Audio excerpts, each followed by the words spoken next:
Hello everybody, this is Mariana and I'm back here to do a reading. It's going to be a general reading again. I'm tuning in on an energy that I don't know if it's linking a little bit to the twin flame reading I did yesterday, but it's definitely a soul imprint that is, I want to say, different. I get like the message is like long lost soul. Long lost soul.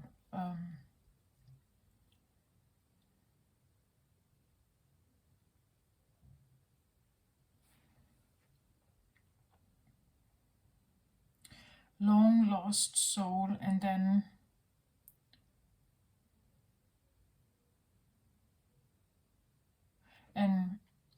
the message for the twin flame yesterday was that universal love was needed to have an understanding of each other, and somehow I get a feeling of the same here, like at that there is a long lost soul, maybe fragment,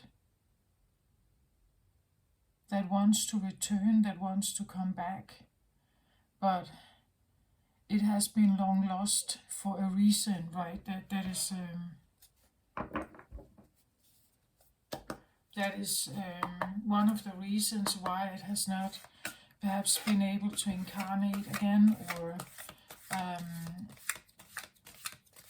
to like find its way back to whomever this soul fragment or soul belongs to.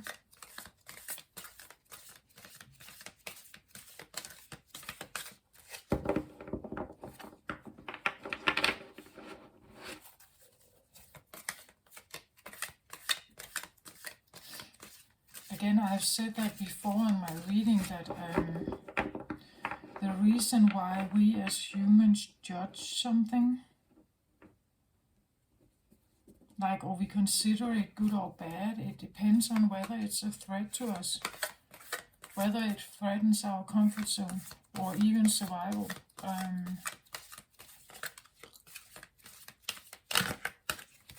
If it somehow threatens us, we don't like it and we consider it bad or evil or something. But interestingly enough, we can have total opposite groups in the world. So we can have humans who consider one thing evil and bad, and we can have humans as well, living on the other side of the globe, that considers that something else is, or what this group is representative of, is evil to them, right? So we have, it's not it can't necessarily be said that there is a general good or bad. I believe most people talk about like God is supposed to be good and demons are supposed to be evil. Right, but we know that there are like satanic cults and worshippers of so-called evil and stuff like that throughout the world as well. So it's not universal in that sense that it can be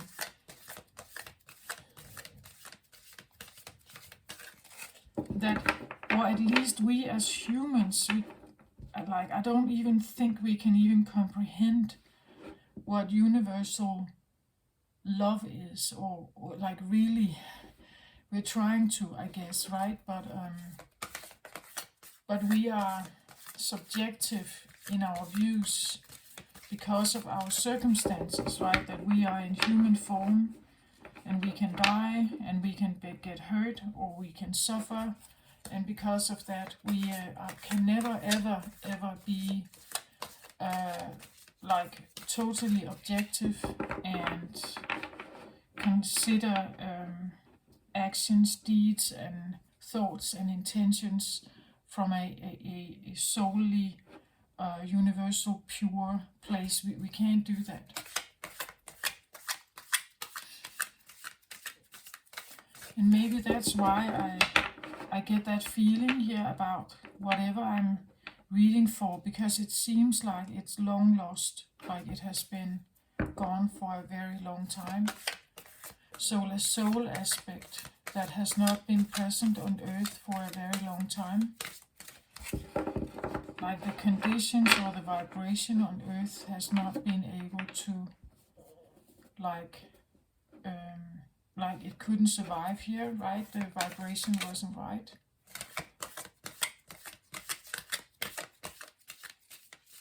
So either we are talking about something very, very low vibrational or very high vibrational. That's an interesting thing to see.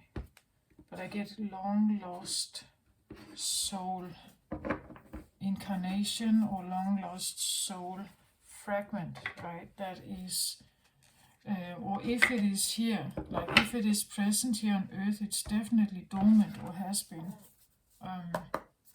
buried, totally buried, dormant, protected, shielded, just like, you know, like a hidden gem in the earth, right? That hasn't been found ever. Like it has been there for thousands and thousands of years. Nobody ever found it. I even get like the feeling of I get the feeling of a ring, right? Like almost like it has been residing in a parallel universe, just waiting, right? That it couldn't be here somehow. It couldn't be here. So it had to be somewhere else, and it has kind of resided. And I get like the feeling of a cycle, a portal around that is like maybe heavily guarded or something, right? That it could be, you know, like an energy that is protected from others. So the influence of others or the contact with others, and that could be the reason. Either it's because you're protecting others from this source of energy, or this source of energy is being protected from others, right? Either or, I want to say those coming together is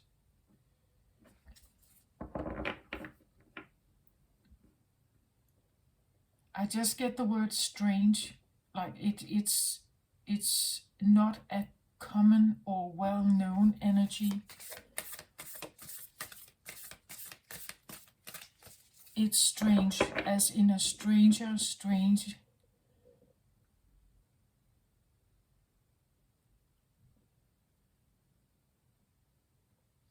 There was something, I believe was it the Cancer reading, that said something about a strange fish.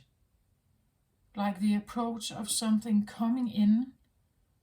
I think it was a page of water, and they didn't say anything.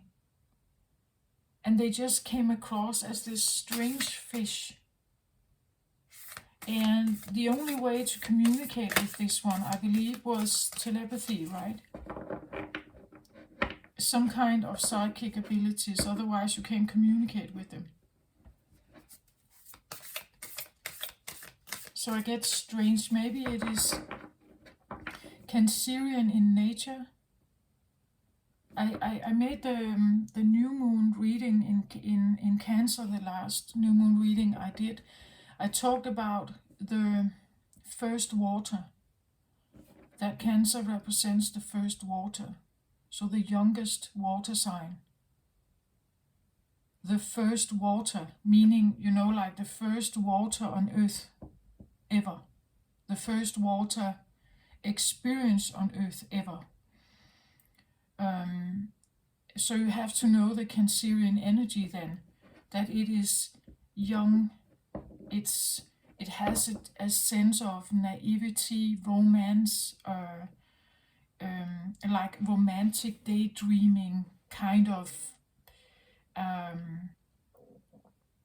It likes love and love of everything, you know. It likes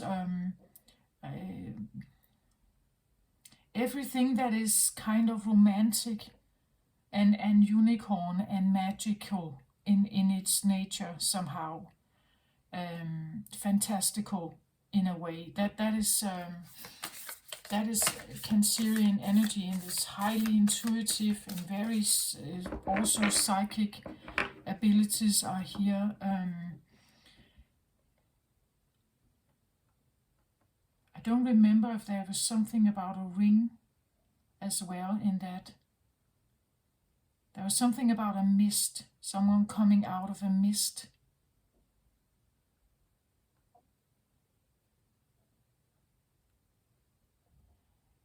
I'm not quite sure whether it's the same thing that I'm kind of figuring out. I feel like there's something about, yeah, like a ring, like something has been in like a, like a different realm, a different room, a different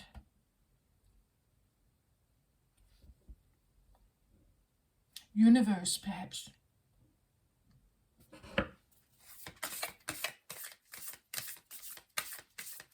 I think there are others, spiritual teachers, that talk about that there is another energy approaching here, which is supposed to be very high vibrational. I believe it's the 10th, or that's at least what I've heard, the 10th dimension. Whatever that may be, but it's something we don't know, right? We don't know. We as humans don't know what that is exactly. So those who are very good at tuning in on this, I believe they probably have some kind of description on this, but that is a very new energy and very unfamiliar to us. As I said, I did actually have, if maybe look at the Cancerian reading, it's, and I believe when I sat down and did that reading, I actually also had a bit of a hard time to kind of figure out what they wanted, this strange fish, right? It's like I had a bit of a hard time like reading that fish. Again, my abilities are as they are, right? And of course they can be sharpened and I can get better. It's just, but I'm always curious. When I find an energy that I cannot, like penetrate and get the answer from, it just gets me hooked somehow, right? I try to tune more and more in, right? To figure out what that is. And why do they come forward, right? What do they want, right? It's that kind of feeling. I think I want this one.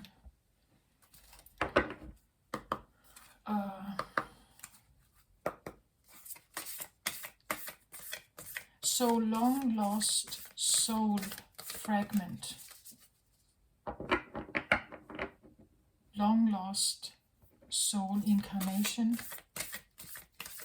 Or again, it has been dormant, hiding, protected, laying in a bubble somehow, like somehow out of sight, out of, now I get like images like secret cities, right? That people don't know are here, that you can only like feel them, tune in on them, and have access to them if you have a certain frequency level. Otherwise, you can't see them. And they exist like bubbles. I don't know. I saw a movie once, I think, that where this was a thing. But now it showed up as an example, right? Like an example in my mind's eye here. That it's a bit like that, like a bubble that exists. And I believe this is true, actually. I believe that on Earth you can have all kinds of vibrational frequency experiences. So if you live very much in duality, third dimension, you will have that experience. You cannot, from that point, have access to the fifth. If you go through a healing period, you declutter yourself and you raise your vibration, you change your perception, you open yourself up to more. You can have a different, you can live in the exact same city, but you will have a different experience of life. You will see things differently, things smell differently, taste differently. You see through certain things. You align yourself with different jobs, different friends, different, I don't know, everything. And there are certain things that kind of, they are no longer in your view. Like you no longer think so much in black and white. You think differently. And then from the fifth to the sixth or to the seventh dimension, I believe certain people who may be able to tune in on that energy, they have an even different like experience again here.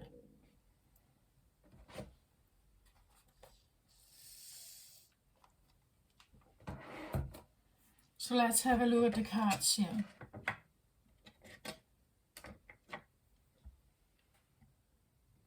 Yeah.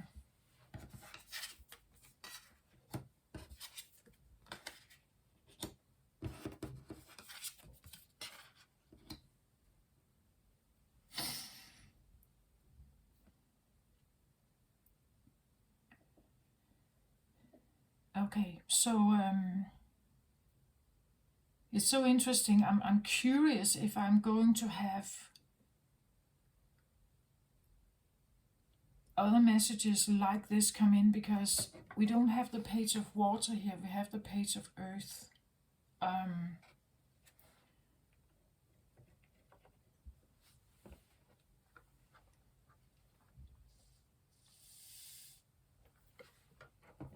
He did come up in one other reading.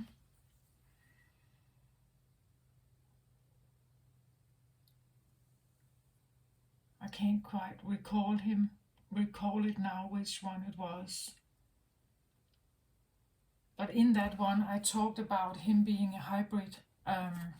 He has these like stacks here, or and I immediately I got to think about the movie called Sweet Tooth, if you've seen that one. It's a movie that talks about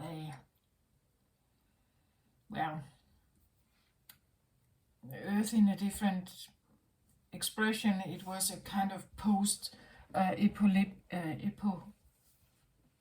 what's that called? Apocalypse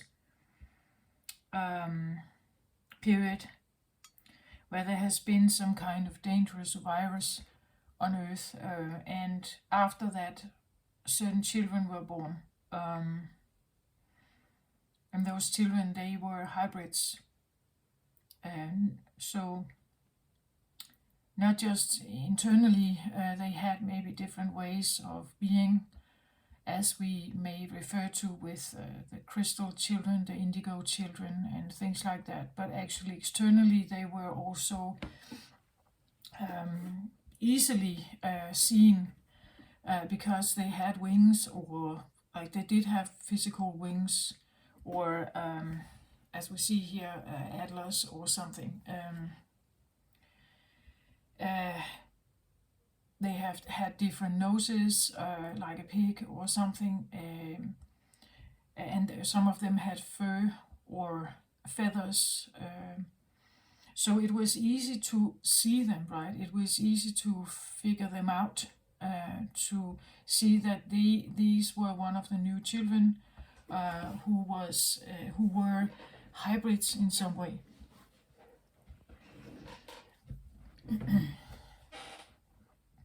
The point of the hybrids is that if you actually listen to them, and you like, there's nothing evil in them.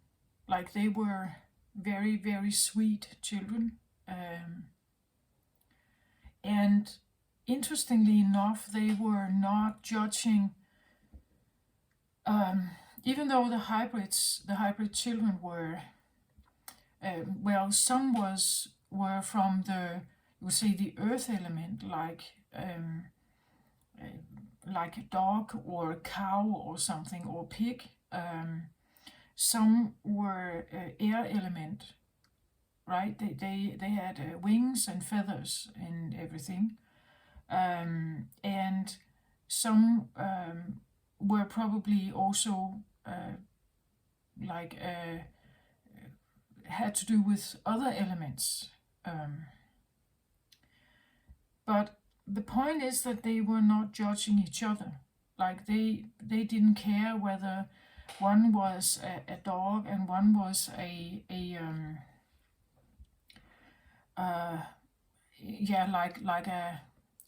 like Sweet Tooth, the main character. He had Atlas here. No, they didn't really care about that.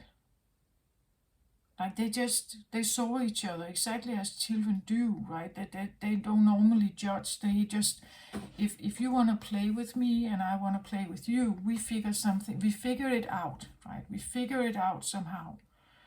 Even if we are different, even if we have different expression, even if we have different skin tones, even if we have different languages, if you're the one around and we can play together, we'll figure it out. Then there's another universal language, right? Sign language, or other ways of pointing, or making sounds or something. Then the other one will recognize what the other one is referring to, perhaps, right? Page of Earth here. Again, I get the feeling of an energy that, again, long lost. Like somehow I feel like it has been here before, but it got lost. It got lost in history. It got lost in history.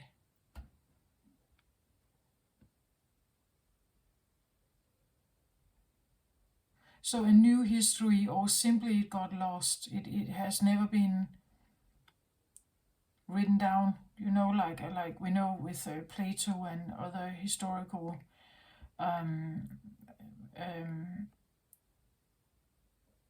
like scriptures. It has not been written down. Like there are these stories about ancient Rome, ancient Egypt, ancient Greek, and so on. There has been different sites have been all over the world. Historical sites, right, has been like dug up and tried to be translated and understood about history. This feels a little bit like it's lost in history, or in your history. Like maybe this is something that was not supposed to be in your history. Like when I look at this, I see it like, like when something grows that we don't recognize as human, like wings, tails, or atlas like this. We don't recognize it as human, right? It's like, I could even say that it's the feeling of an energy that represents, you could say, anything that seems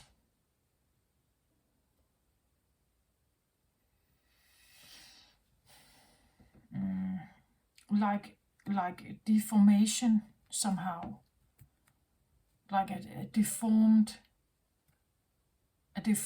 child,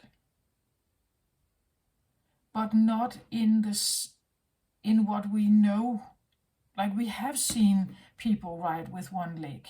We have seen people who have been born with certain kinds of deformations. That is actually known to the world. We know that it exists. Well, some people may not find it pretty, right? But we know it exists. This is a different kind of deformation, I want to say, or, well, we would call it deformation. They wouldn't. Like, this one doesn't see themselves as that. They see themselves as just exactly as they are. But in our eyes, we would see this as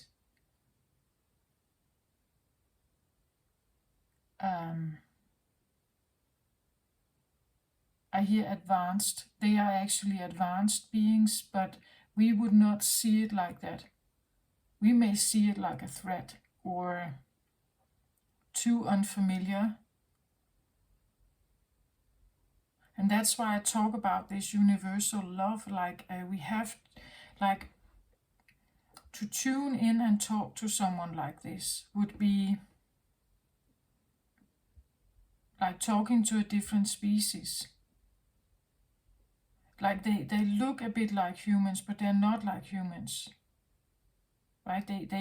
He has a body like that, and the Sweet Tooth boy in the film does that as well.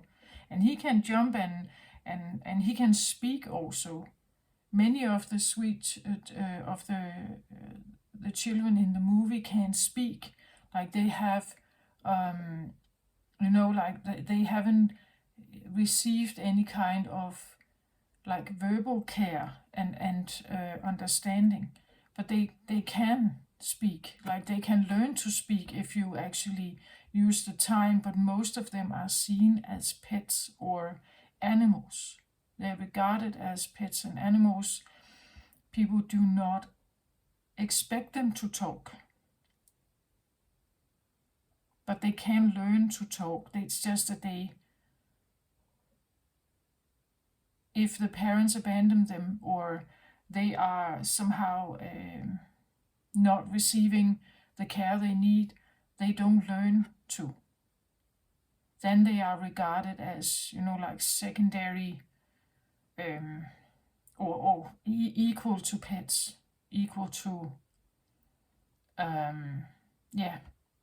equal to pets or other animals.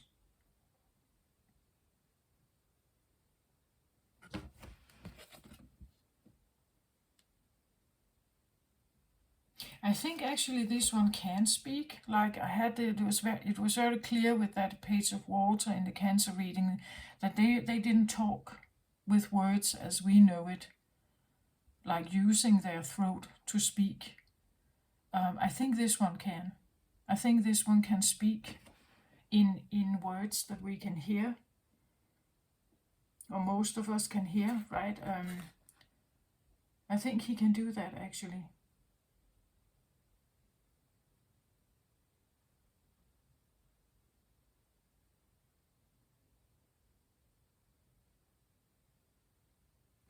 But again, he's a child, right? It's and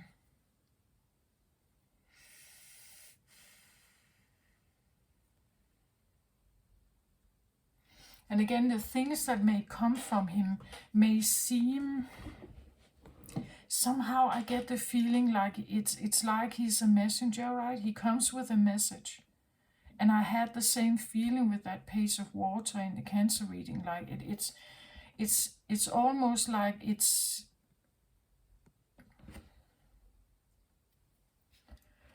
like they are children of a new dimension.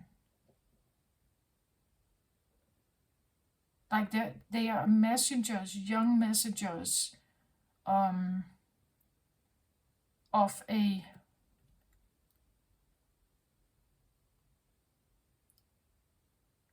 from a different dimension.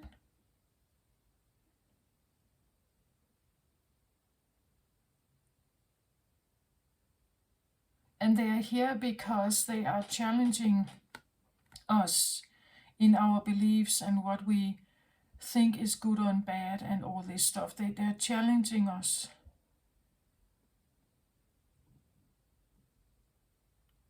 to widen our understanding and to embrace that there's more, and there are things we don't know, right? That we as humans are, well, at least that's what I consider us, the human existence at the moment. We are children, like we are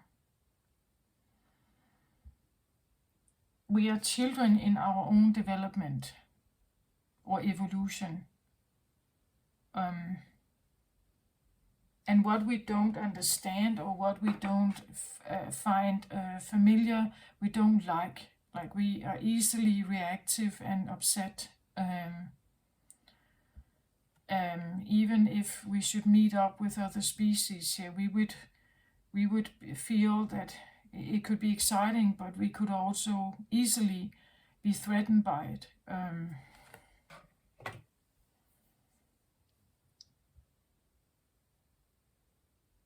Long lost soul fragment, incarnation. I have patience here as the driver, and it's a driver that comes, you would say, from within. So for someone here, it could be the feeling that that you feel a change. If this is you, like you are maybe this holder of a long lost soul fragment. Like maybe you have a fragment in you that has been not seen for thousands and thousands of years. Maybe it has never even spoken before, right? It has never said anything before. Like a seed that never grew, right? Or as I said, the diamond in the soil that was never found.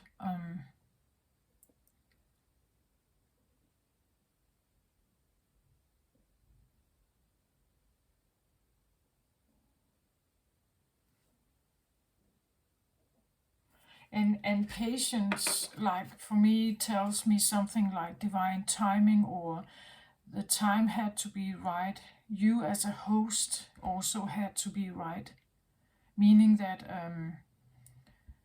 that you wouldn't discard it, right? That if you actually realize this about yourself, you wouldn't discard it. I could see these atlas here a little bit like antennas, right? That they are able to receive information like antennas here through these antennas from far away, right? So that they are able to receive some kind of message. Or it's a scanning device, right? That they somehow scan the environment. But to have to maybe accept, I don't know, accept something about yourself, or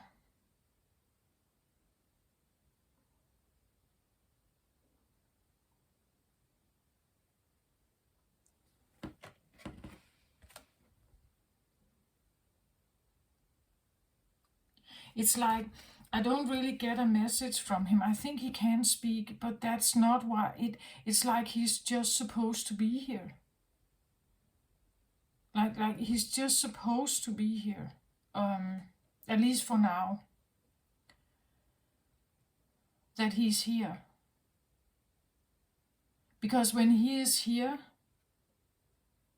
and accepted by the one who is the holder of this child or this young energy, as long as it's here, it exists here, meaning that Earth is able to hold it. So it exists on Earth. And when Earth is able to hold it, it means that it's visible, or it's acknowledged or conscious. That's if you are a holder of this fragment of energy, and you have never felt it before. You have never like it's new again. I feel like it has been waiting, right? It has been very patient here. Patience, divine timing, divine order, perhaps. And it has been very patiently trying to move forward here.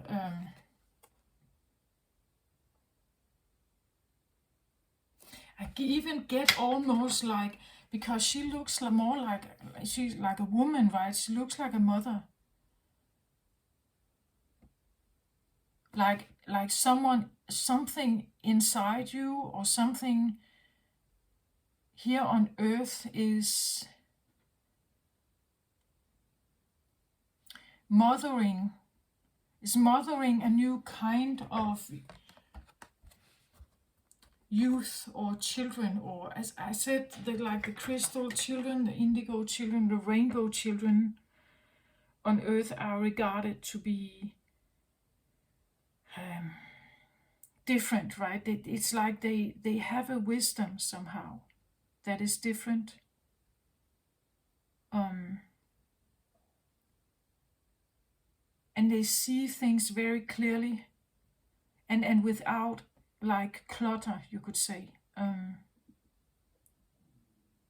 So maybe you are, I don't know, maybe you are a mother of such a child, or it's like a movement on earth that is coming, right? That there is a different tune to something, that, and it's quite patient and slow, and like it wants really to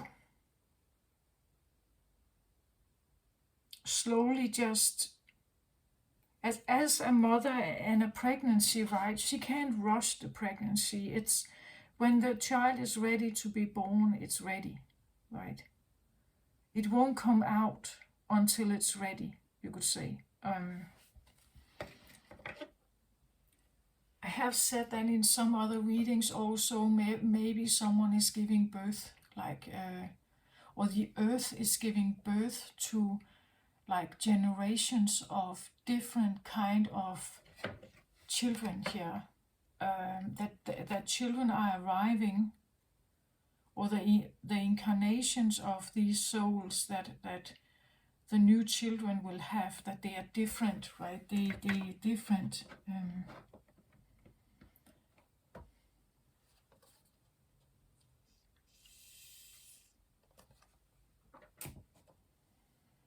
With the page of earth here, underneath that one I have, if I should put them like this,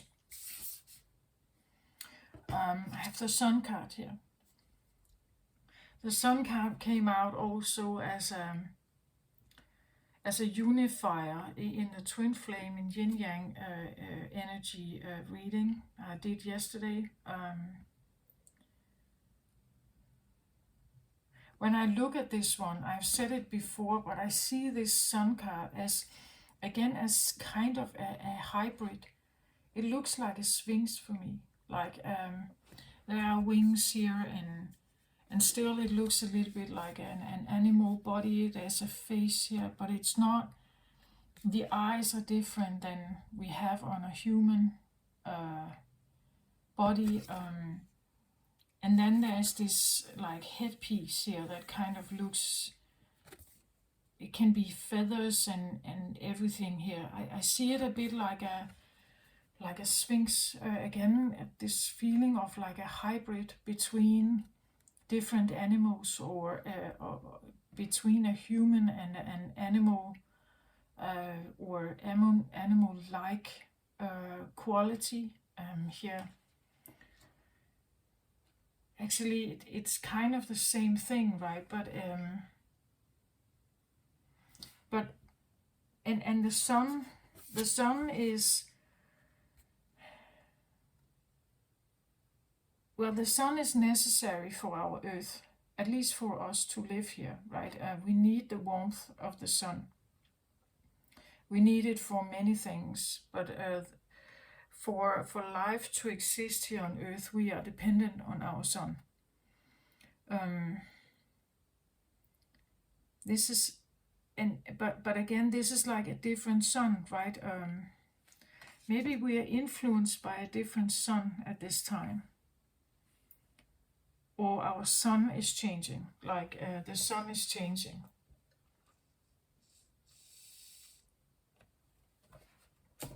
It could be something like light codes, like the light codes that come in when you look at this card here, like the light codes that may come in from our solar, from our sun, you could say, is sending other light codes in. And because it's sending other light codes in, because we interact with the earth, we live on the earth, but we are interacting with the sun, and everything that hits, like every crop that takes in new light codes from the sun, is influenced by changes in the universe, right? So if the sun changes, you could say its message, that there is another message in the sun as well. We could have different children, right? We, as the children on earth, will change. That could also be what this is, a page of earth, right? The children of earth are changing. We are changing, right? We become these hybrids here somehow. Maybe seen, like, I don't know if we get wings or something, but potentially maybe we are changing over thousands of years or something. That we are in a time where it's important to kind of have different antennas to take in more information.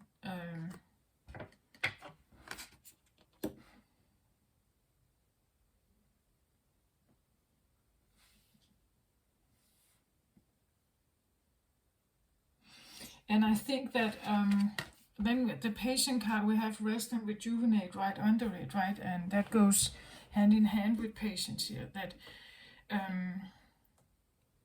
that if you feel like you go through some kind of change, perhaps,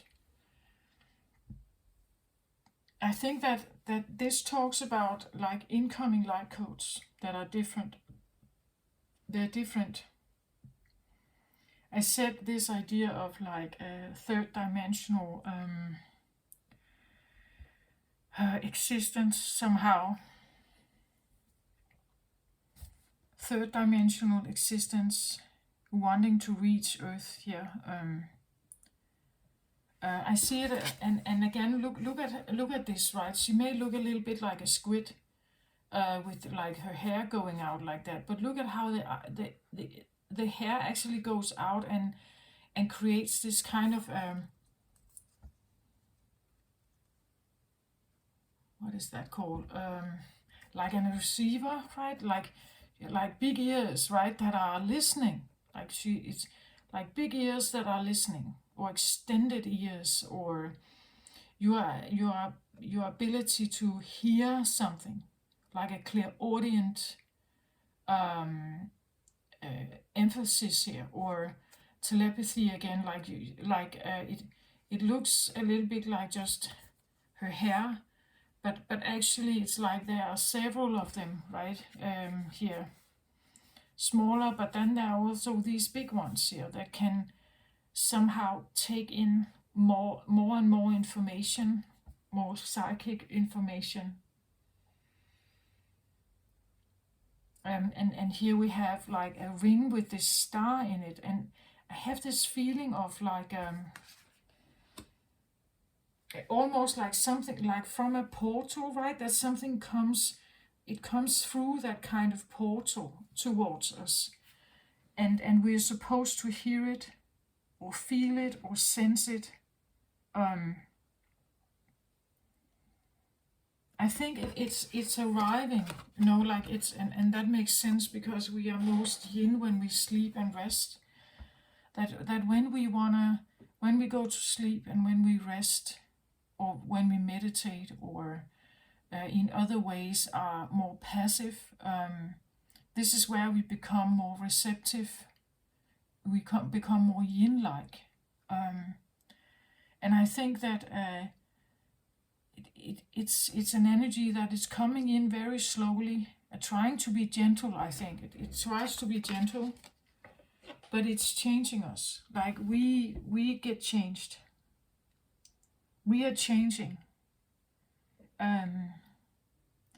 from one way of being or one way of understanding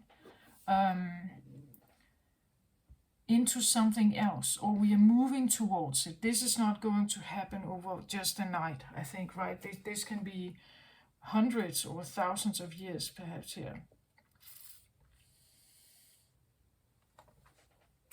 But we are in the beginning of the so-called Aquarius, the age of Aquarius, which is a new age on Earth. At least astrologers are talking about this, and it's a different one. It definitely looks at humans in a different way.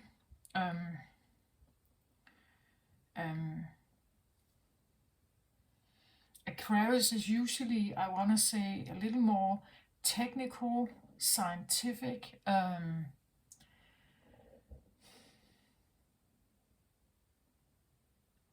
That's not what we see here with these cards, but maybe it could be like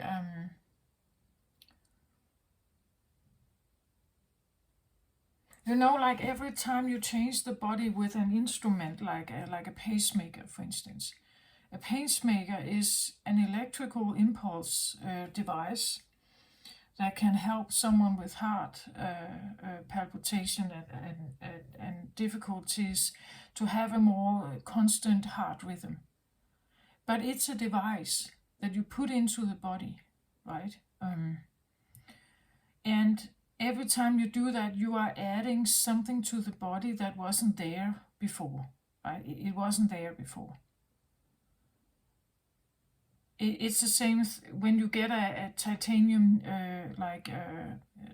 knee transplant or something. You get a knee that is made out of something that is not human, based on flesh and bones.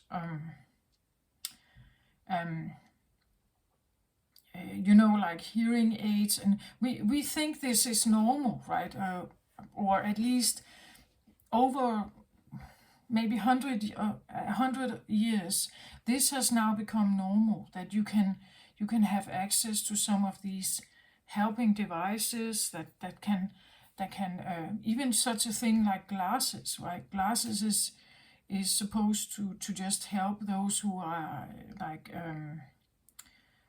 where their eyes are not seeing everything so clearly anymore.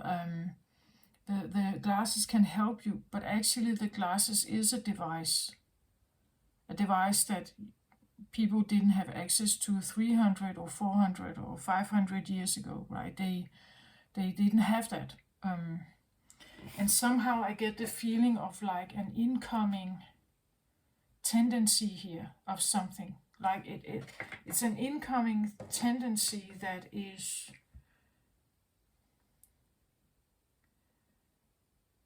like allowing for even more. We have seen these, science or science fiction movies where they have like a screen here on the wrist where they can have information, right?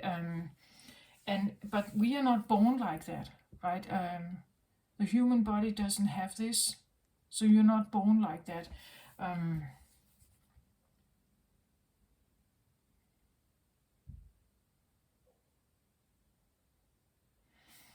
I feel like it's like incoming light codes from the universe that it's going to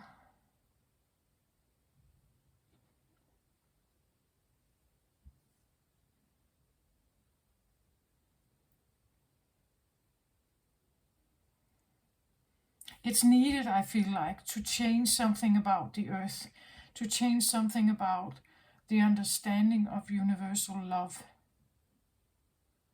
I also heard universal law and universal love, tolerance, understanding that there's this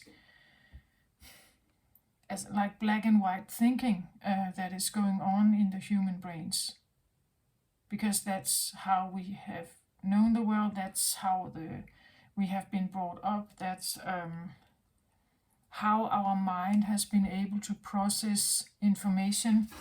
Again, I feel like there's almost like did I say that yesterday also with the twin flame reading? Like a new part of our brain is getting activated. That could be the long lost soul fragment, that, you know, like a switch that is turned on in our brain, and we are now able to process different information, but it has been long lost, like the brain has not been able to process these information for a very long time, or maybe even ever, like maybe we haven't even been able to do that ever. Scientists believe that that we only, at a conscious level, when we are awake and active in our daily life, we use around 5, maybe 8-10% of our brain capacity. But it means that most of our brain capacity is actually hidden or unexplored, you could say. It hides in the subconscious. It hides, or it's unlocked or locked. We can't seem to have access to it in our daily active life. Some find that when they do meditation, they unlock some of these doors. They use more of their brain capacity here. And I think that is correct, that you can do that. Again, it may take time, and you need to be patient and don't rush or force anything. It's like you're trying to unlock something from the softest place in you, right? Like the softest place in you, you don't really need weapons.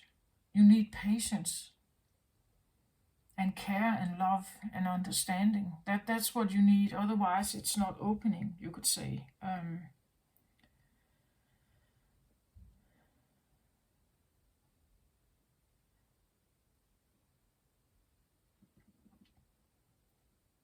Yeah, I get that feeling of like light codes, different light codes.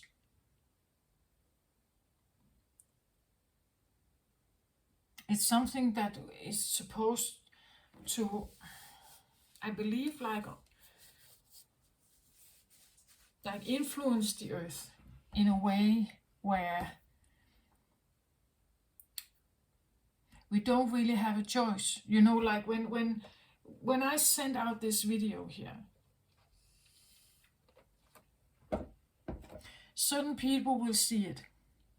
So me being the sender of something, hoping that there are someone out there who receives it and who may like it, or, you know, like it benefits them in some way. So I'm the sender, and you out there listening, you're the receiver. But on earth, it's like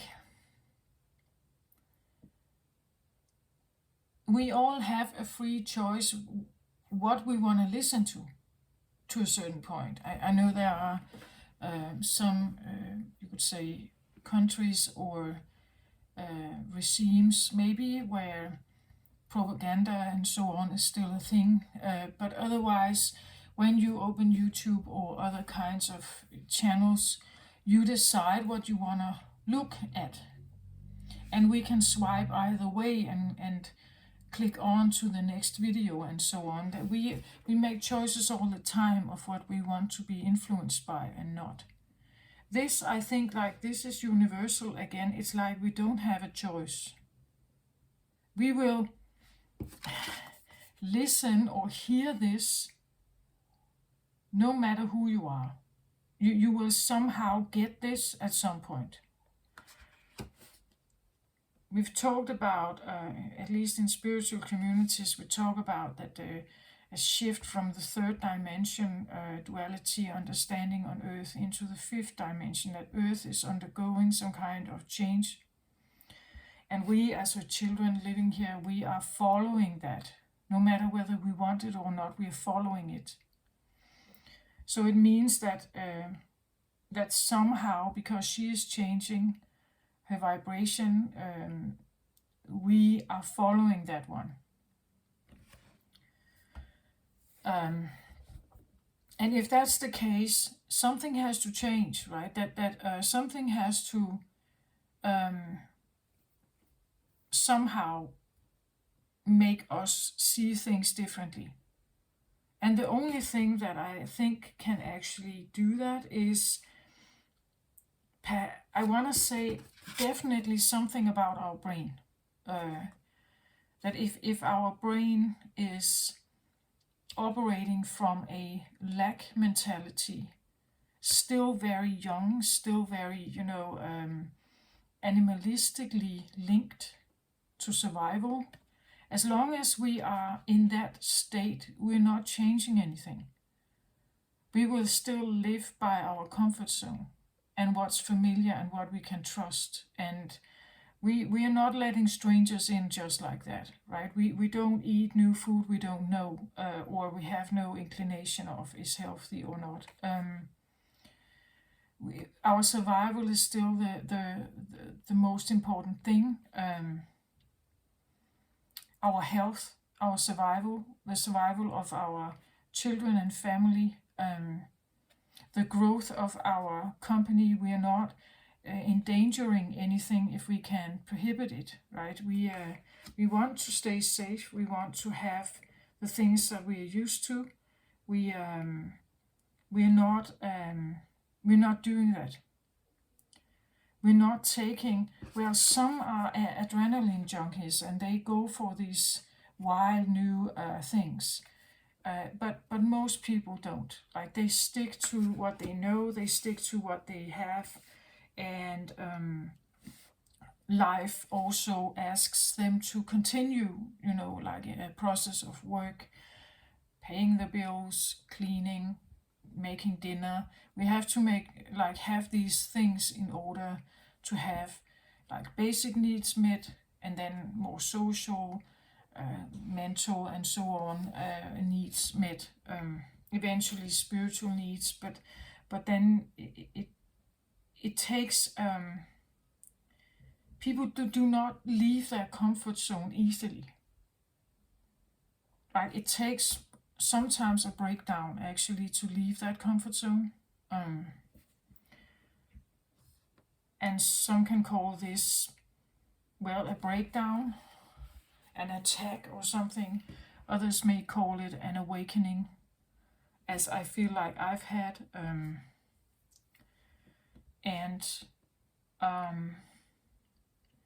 This is where there's something in your brain that gets turned on. It's like you experience the world in a different way. You get to see things, like seeing through masks. Like that there is another layer to our existence that I wasn't able to see it before. But now I do, right? And I have been pondering about this. I've lived most of my life until I was, you could say, mid-40s or something like that. And I had no clue. Like, I literally I lived a life like many others. Had my job, my education, my job, and now it's just like, I see the world in totally differently now. It's really, I wouldn't say it's just, I also remind myself, because I do that, well, you can see a lot of problems with it, but you can also see a lot of good with it. As I said in the beginning, you can, in the third dimension, if you live a lot in the duality understanding and black and white thinking, good and bad judgment, you can easily become a slave to that. when you raise your vibration, this duality thing becomes a little more like it's not that simple. Things are not just only good or only bad, or it actually becomes a little more mixed. So the tolerance changes, your acceptance or understanding about something changes. You could say from having the yin and yang or the black and white, you are now merging them more. And that is the difference, right? That you have the ability to merge more. When the vibration goes up, you are merging more. Which is not really possible if you live in a very dualistic understanding. And that it has to do with your brain here. How your brain perceives everything. Like, how, are you able to open your brain up to more, right? It definitely looks a little bit like that a lot is sent here. You know, like a lot is coming or a lot is sent here to someone here. And I think it's actually all of us. I think that we are all receiving something, hearing something perhaps here. Like a message, right? There's a message that is being sent to us here. The sound of the universe. And I think that primarily, as I said, this is the driver. So this is something very slow and very patient and kind and calm that is trying to come in. It comes when we are resting and rejuvenating here. For some more than others, of course. Some are seeking this, like somehow literally, deliberately seeking this new understanding and awareness. And some find it too much, like too invasive. It definitely is something that is challenging our sensitivities in our body and our brain. Some may feel like it's almost like they are attacked with information here, and others, they are just highly inspired by everything that comes in here. That's what I feel like. Like there is an energy that is, I call it hybrid, but maybe that's not the right word, but it's something that wants to merge with us in the way we are now. Like the way we are now, in order for Earth to change and us to change with it, something needs to like be switched off, on, maybe also off. Like maybe something needs to be switched off and something on, you know, like we switch the third dimension off in our brain and we switch on the fifth dimension. And then we sit like this, right? Then we have this access now. Somehow I get the feeling that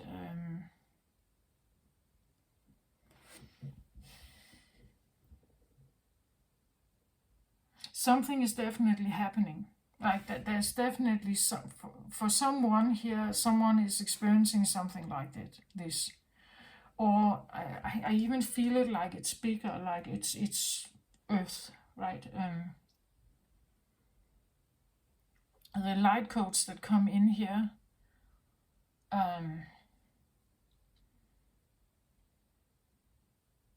It's so funny. Again, it's such a limited perception that humans have, right? That we could think that Earth in itself, the planet Earth, is not alive. Like it has no consciousness of its own. Right? That it has no like heartbeat or consciousness of its own. And the same with the sun. Like we see it just as this glowing giant planet that keeps sending light to us, but not that it has some kind of consciousness on its own. And I'm saying, why not? If I have, why shouldn't like the planets have that? In astrology, we think that we we put certain labels of the on each of the planets, right? And this may seem like we are becoming mind washed or something, what they call brainwashed. But we still have to remember what the sun represents. Like the sun represents, it's not a moon here, right? It represents abundance, fun, like abundance, golden times, right? It represents growth and warmth and expansion, and that's what I feel like the light codes, that it's not moon codes here or shadow codes, right? It's light codes that wants to come in here.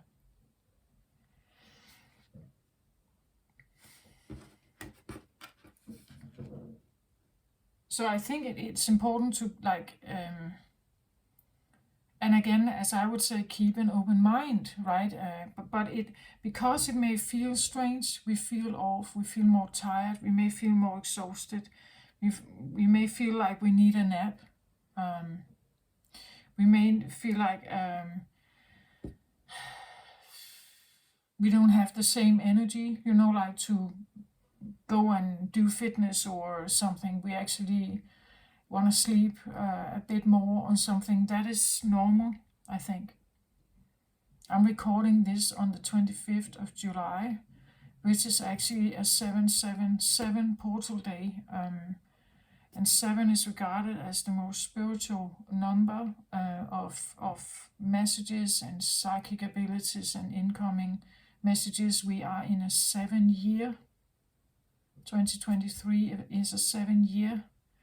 So some of this, it actually is not surprising for me that we will have, information coming in. This is a way, you could say, to influence all of us. As I said, that if there's a sender, you would like that, perhaps there could be a receiver also. With everything we as humans send towards each other, in the news, propaganda, here on YouTube, other places, we can scroll what we like. But this, you cannot scroll. This is like there's something above us that, even though we think we are in control of everything, this is more, it's above us. Or as I said here, like the mother, that's something. And when we talk about the mother, we also talk about Mother Earth, right? That she is the driver of something here. Slowly but surely. Again, she is yin, so she is not fast. Like yin energy is not necessarily fast. So she is just slowly but surely making her way towards something. And she's trying to do this gently, right? Trying to teach her children something. She's trying to teach her children, us, something. And she's doing it slowly but surely.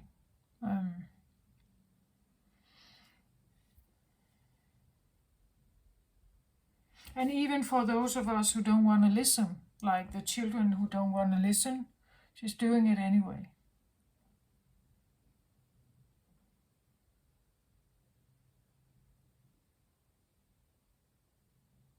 And I'm not saying this is supposed to make us all think in the same way. I don't think it's not brainwashing like that or propaganda like that.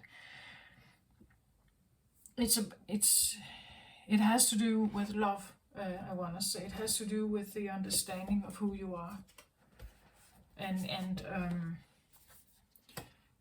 all the possibilities of the universe, right? All these, as I said in the beginning, there's something about the universal love that we need, the acceptance and tolerance of everything that exists.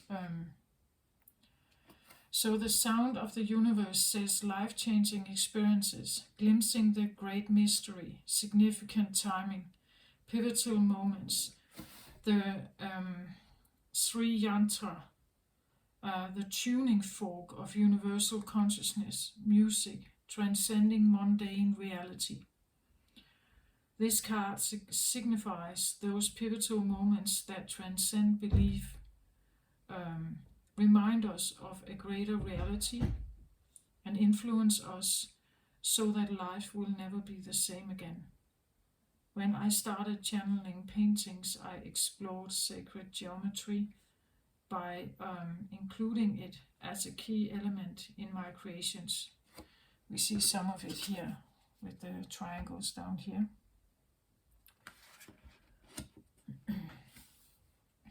When I looked up the wisdom of Sri Yanti, I was blown away. It symbolizes the sound of the universe.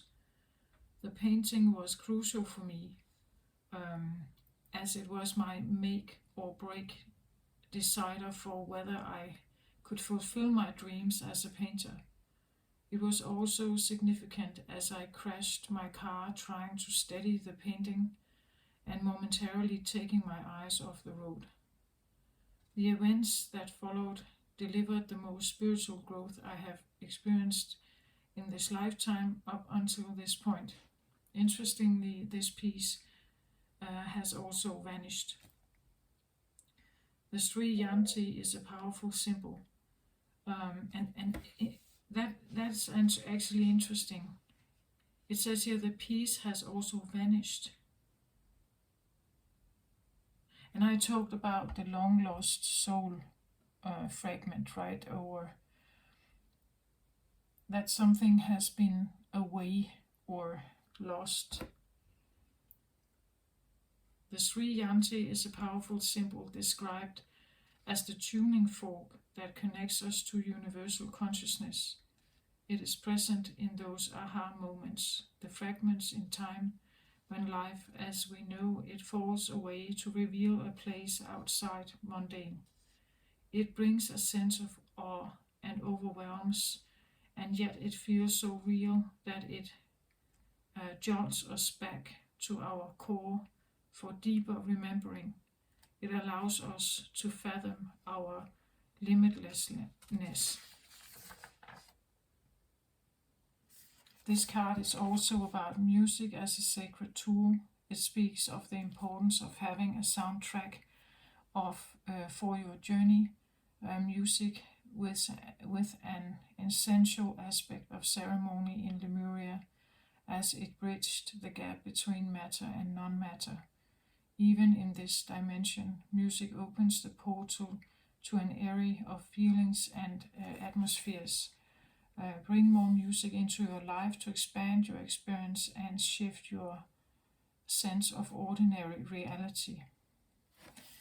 This is interesting, so maybe there's something about music here. It says here, even in this dimension, music opens the portal to an area of feelings and atmospheres. And I talked about that like this, like a ring or something that potentially could be like a doorway or an opening to another realm, perhaps.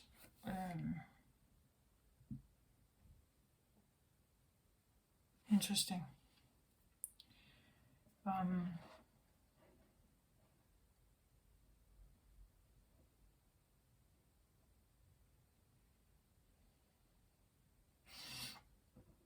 Let me have a look at.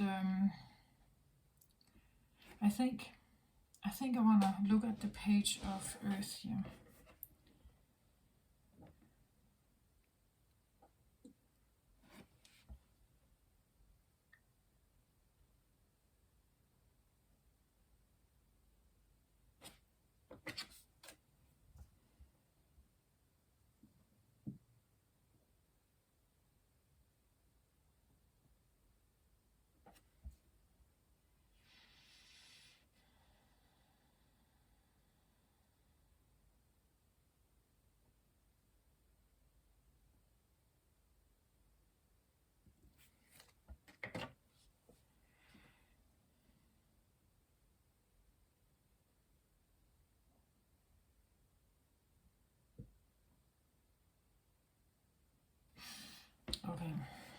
It's just, I was kind of wondering, it's like she's looking the other way, looking away from us, right? Away from the camera, like she's putting her attention on something else. Putting her attention on, like, rejuvenating herself here.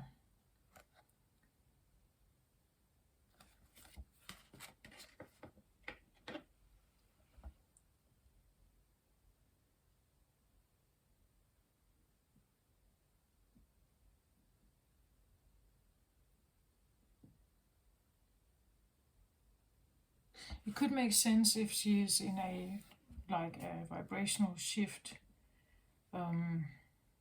process, that she needs to focus on that.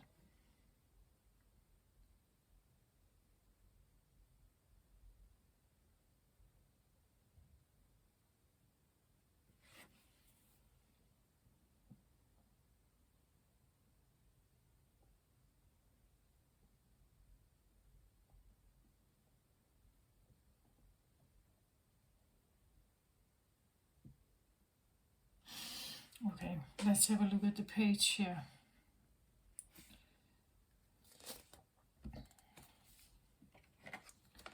So I get the vision quest. I feel this is a card that reminds me a little bit about the Fool card. Taking some new steps towards, I would say, the quest for vision, or the quest for purpose or understanding. And here we have like the cycle here. Like someone is stepping through.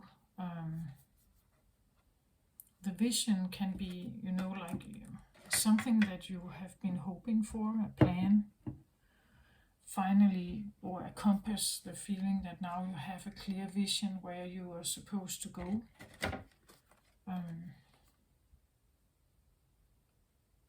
Or you simply have to figure it out. Like maybe you are the page in that process, right? That you have to figure it out. That's why it's a quest here. You don't know it.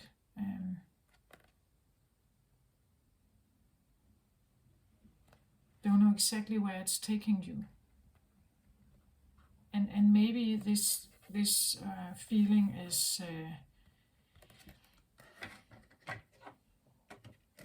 again, here's a page, and the page is usually young, like a newbie, a novice.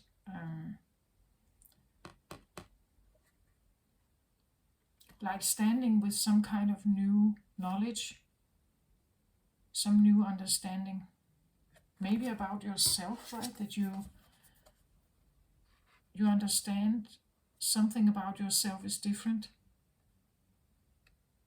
You're realizing that something about you is different here. And when it is different, how am I then supposed to move forward here? What is my quest? What is my vision? Where am I supposed to go? Or what am I supposed to become or do here?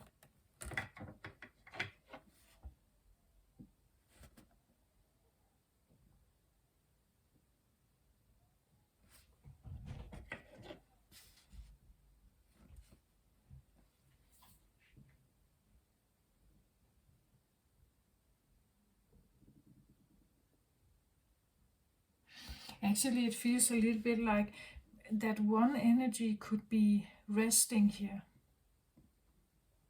And one energy starts to become active. Like one energy goes into resting mode. I said, I see her a bit like the mother, or like a mothering type.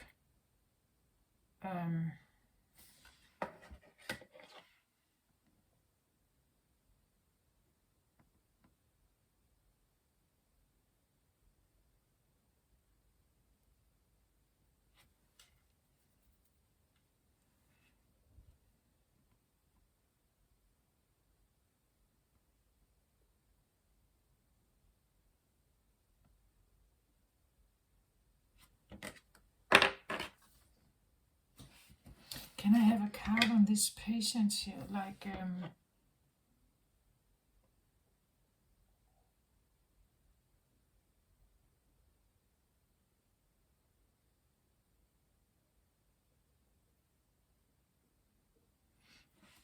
it's almost like hibernation, like something goes into, again she turns her head away here. She chooses to hibernate a little bit. She chooses to go into a self-healing or introverted process, I feel like here. And it results in something. It's almost like something else becomes very active here. The sun energy is father energy, right? It's the active, go-getter, willpower, like thrill-seeking or joy-seeking energy that goes out there and tries to have some kind of new experience. Like the vision quest, I'm going to go out there and find my purpose, or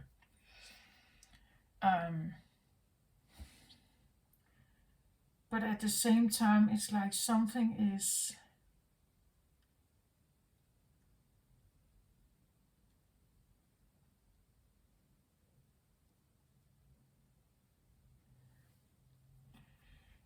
I want to say letting, it's like when we see this, no, it's like the mother may be occupied with like resting, taking a nap and so on, and the child is kind of looking, okay, Mom, I go in the garden, right? And she says, yeah, it's fine, I'm taking myself a nap here. And he goes into the garden now alone, right? Mother is not with him, so he's on his own. In that way he's a page, he's young, he doesn't know. He goes out there to explore something here.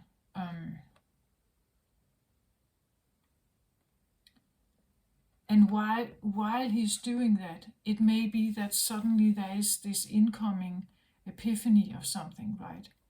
That suddenly there's something that comes to him like a vision. That suddenly, almost like, as I said, it could be the feeling that it arrives through a portal like that, right? That it's arriving, that it arrives through a portal. If you see like this one here, right? That suddenly it kind of becomes very clear. Something long lost.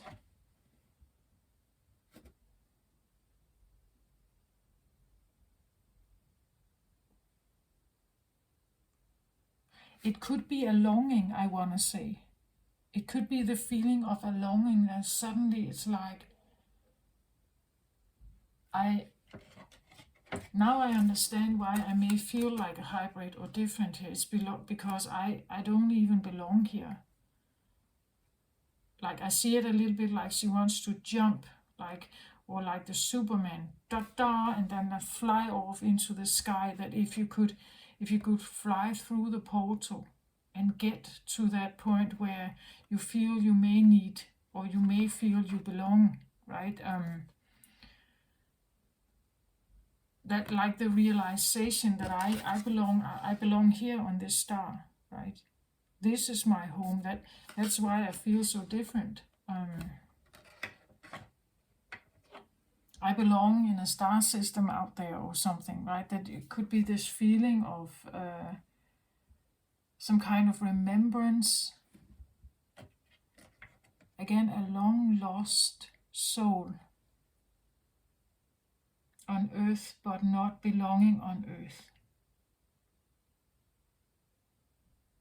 Or that could be the feeling, right? That your soul has incarnated here on earth, but as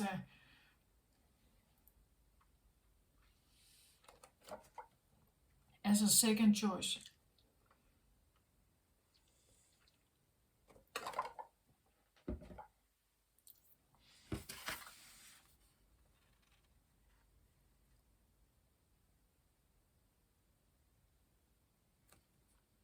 That could be the feeling why, like, I have this idea of like a hybrid, that I don't really belong here. I'm not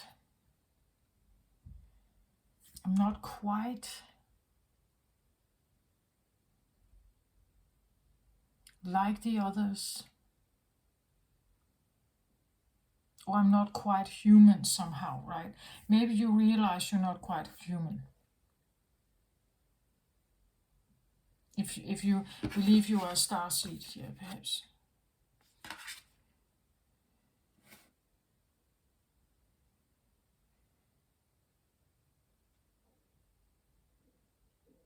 So it could also be the feeling, the more your yin part, so the part of you that is, you could say, it's active when you rest, or it's receptive when you rest.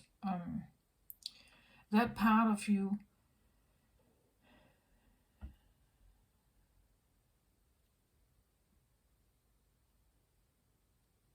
even if you don't want to, like, even if you don't want to change, even if you are unaware, again, she's not quite looking, as the book said, that he had an accident when he was not paying attention to the road, right? Even if you are not aware of something, you're not doing anything active to figure something out about the universe here, it will reach you anyway, I feel like, even if you're not paying attention. Right? Even if you're not paying attention, it's like it's going to, look at how it's the picture here, it's like it's going to surround you anyway and kind of swirl towards you.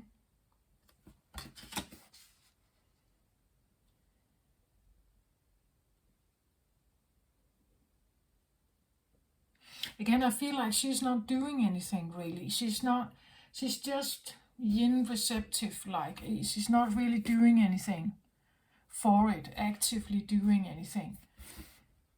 I think it's almost like it comes in sleep or something, that it just kind of surrounds you with light and just brightens. It activates something in your body,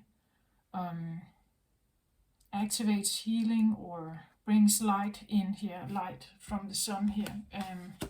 She's not really doing anything. It comes in when we sleep, I think. And then it may make us, like, take action.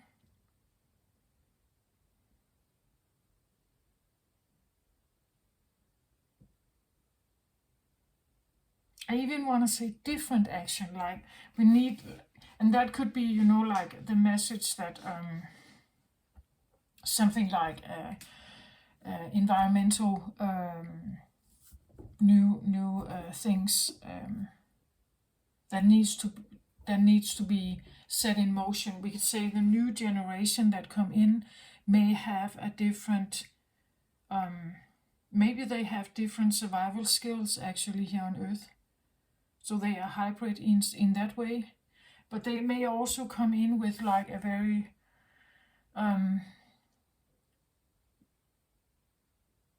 very strong viewpoints about something. And they are willing to go the extra mile, like the Vision Quest. They come in, they're born in with like this purpose, right? Strong purpose of maybe changing something, or and they are highly guided here by something here.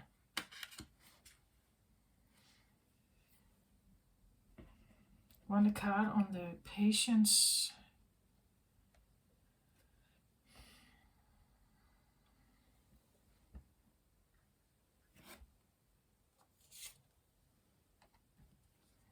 So the patience here, I get trust your innocence. So that definitely tells us something again, right? The trust that what is there. Again, innocence is childlike, right? It's young. It's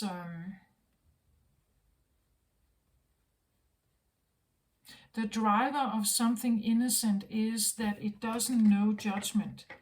Like it just is. like when you're innocent, a little child or a little puppy, it just is.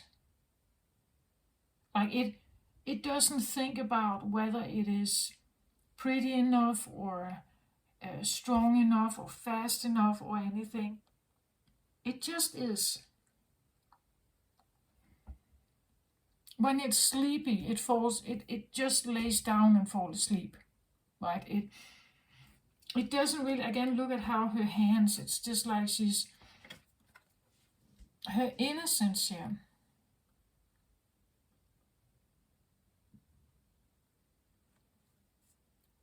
We could even say that the way she is receptive, like opening her hands here, is with the idea that she's trusting that her being is receptive of, you would say, light, right? That she is receptive of light here. That she is receptive of what it is that she wants to be connecting with here. Right, that she is receptive of the star here. That the star, that the information that she would like to receive here, or that she feels like she may want to come in, that it comes from the place that she's hoping or intending or something here. And that the innocence describes that I am definitely exactly as I'm supposed to be to receive these messages. I don't have to change anything about myself. I don't have to heal. I don't have to look different. I don't have to be a different person or anything. I'm exactly as I'm supposed to be, right? I'm exactly as I'm supposed to be. Maybe I've always felt different in my life, but for whatever is going on at the moment, this is exactly who I'm supposed to be.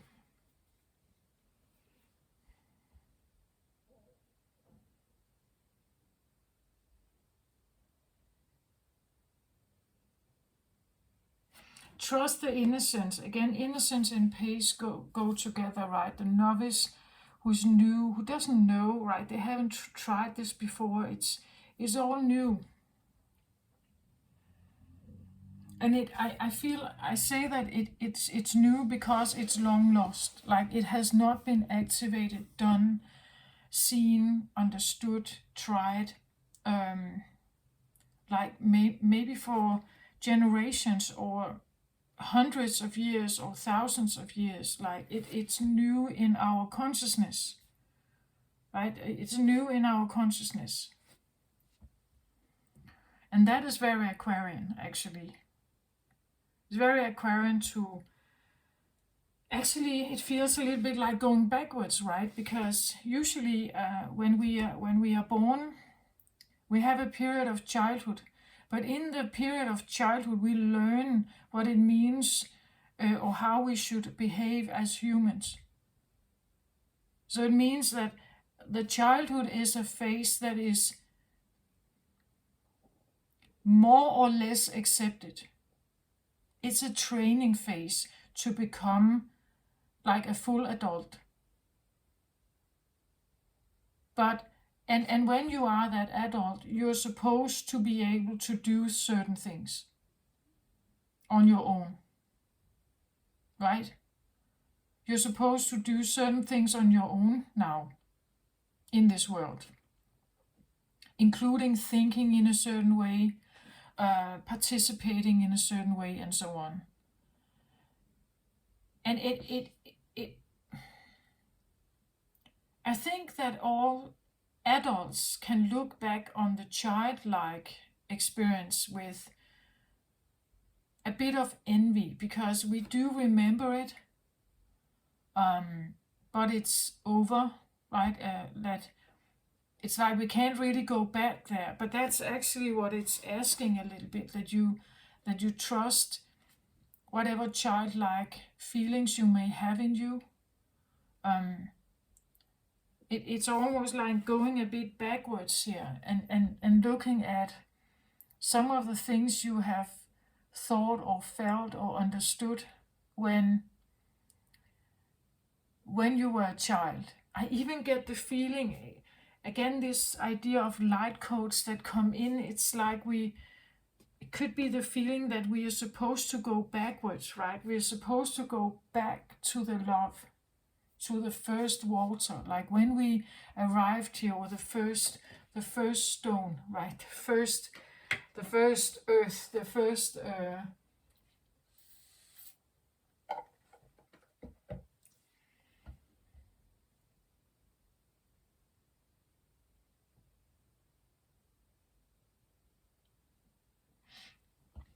like going back to a more innocent state of being. Again, the innocent state of being as children, we can learn a lot from children here, actually, because they do not have the same prejudice. They don't judge in that way. They have a different openness, and they are willing to explore it, right? They are willing to, like, play with you, right? They will play with you if you are a puppy or a kitten. They don't mind, right? They will play with you if you were a horse, or if you were a cow. It doesn't matter, right? Children are open in that way. They don't judge. They will just use their like intuitive connection with what it is they are standing in front of, and they will try to figure out how to communicate. So it's a different, again, a universal way of communicating that we all have. We could say body language is definitely one of them.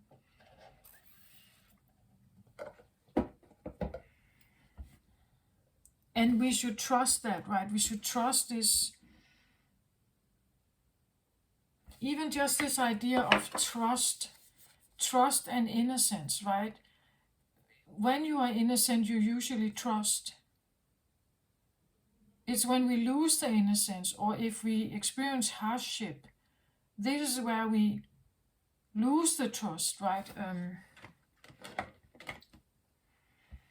So long lost soul can also be a long lost soul of trust, that we all need to like regain that part of us, that fragment, right? That fragment of trust. We all, and innocence, we all need that back somehow here.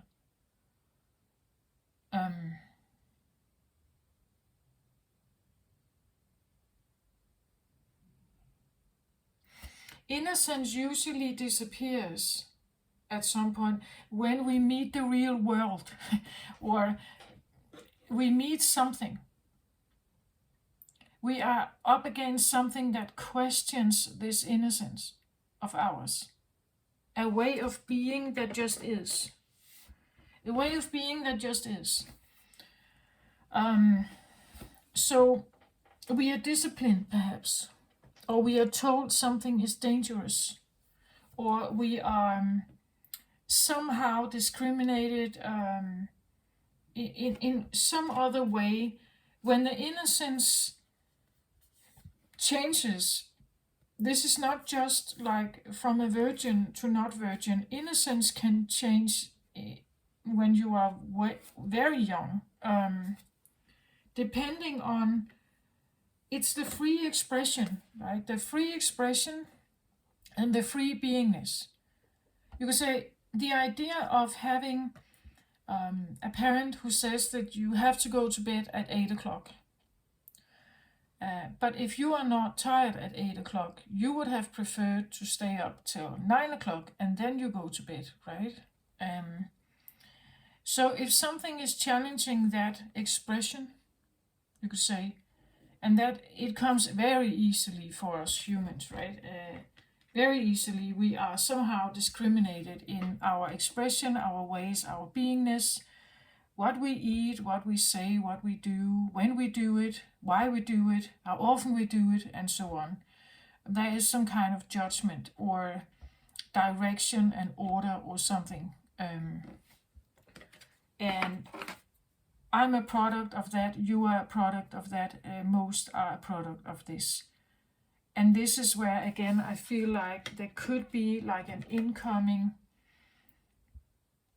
maybe generation or just codes that come in that kind of awakens this in us. It awakens this long lost soul fragment in us that actually wants that back. It wants some of this back, right?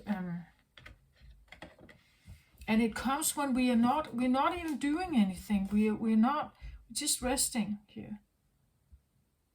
Right? We just have to trust that it's still there, and that it can be awakened, that it can come forward, and it can remind us about something, right? It can remind us about why we're actually here,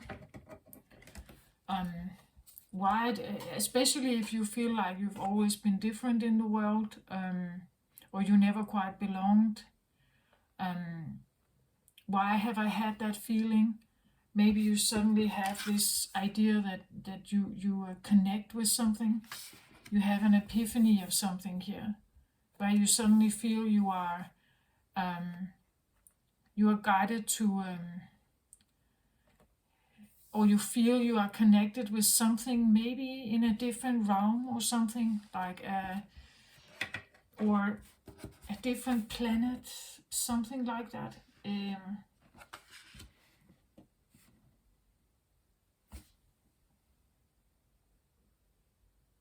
We could even see this as someone who is like jumping out of this realm, right? Like it has been locked in like a bubble and couldn't get out. And now it's like you've opened that door and it kind of just whoosh, flushes out here. That could be what this is, right? That suddenly it kind of just, everything is like lit up, you know? Like your brain is suddenly lit up with all kinds of information or understandings about the universe or whatever this is. The book here mentions something about Sri Yantra, and I don't even know what that is, but I haven't looked it up, but maybe I should look it up to just understand what that is. But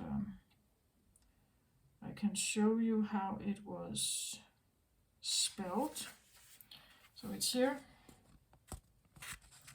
Sri Yantra, right? And maybe you can look that up as well.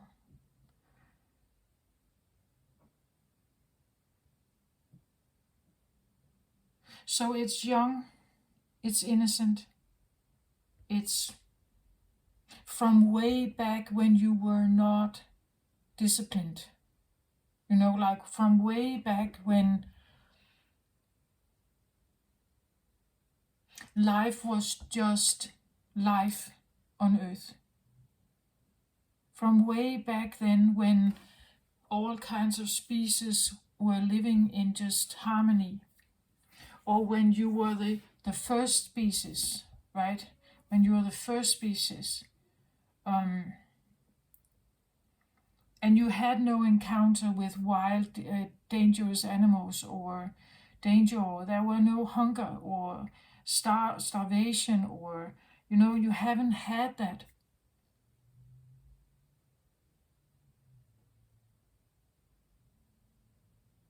When we were trusting, when we were open, right? When we were receptive and took life in, we were not looking over our shoulder.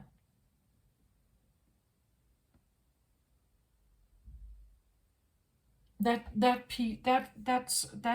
thing I feel like I have here, like when everything was fine.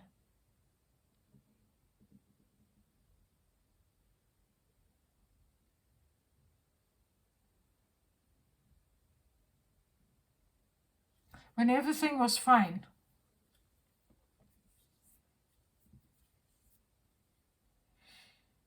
When we were, you could say, she's depicted as a woman here, but when we were consciousness, perhaps, right? When we were consciousness and we did not have a human body, you could even like go as far as that, because when we do have the human body, it changes everything. It changes everything.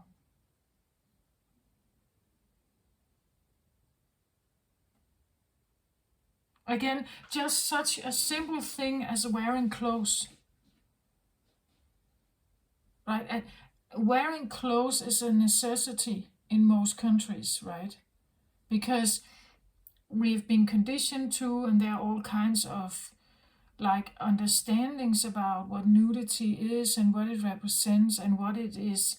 It's inviting and whatever.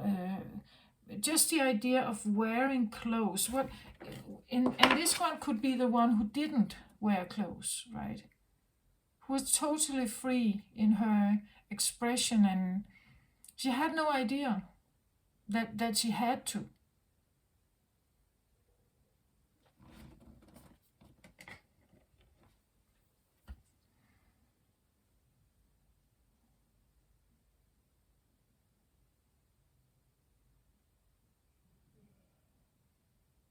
She didn't see herself as an object or of an object of others' desires or any kind of.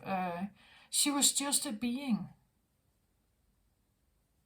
Like that's what I feel like.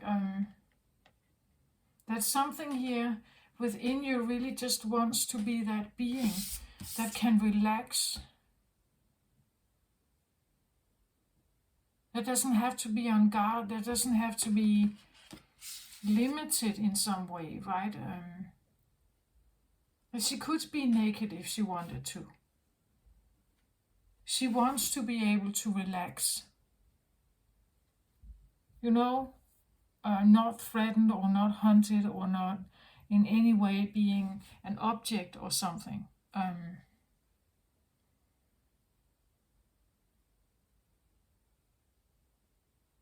But just the idea of thinking like that is different, perhaps, right? It's different, and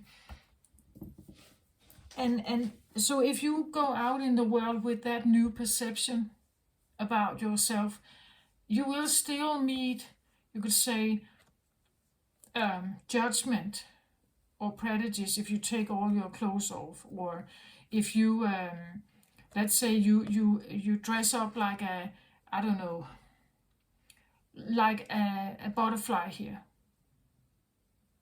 or you take certain things on a headpiece or something. People may judge you for that, right? But it could be your original expression, actually, like who you truly are, right?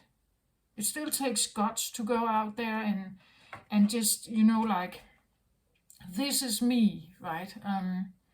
This is who I am. And she actually almost has no clothes on here, right? But there could be this feeling of wanting to, like, bust out of a bubble where you have been conditioned to only allow a certain part of you to be seen, and another part was not allowed.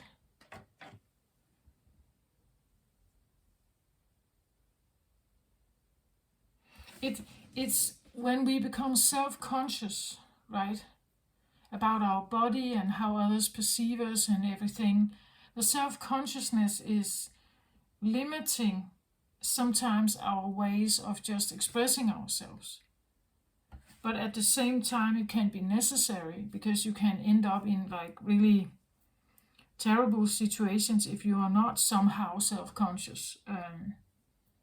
So if you walk naked on the street, right,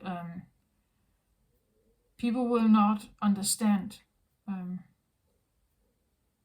You can be looked at as naive. What was that called? That film with Jodie Foster.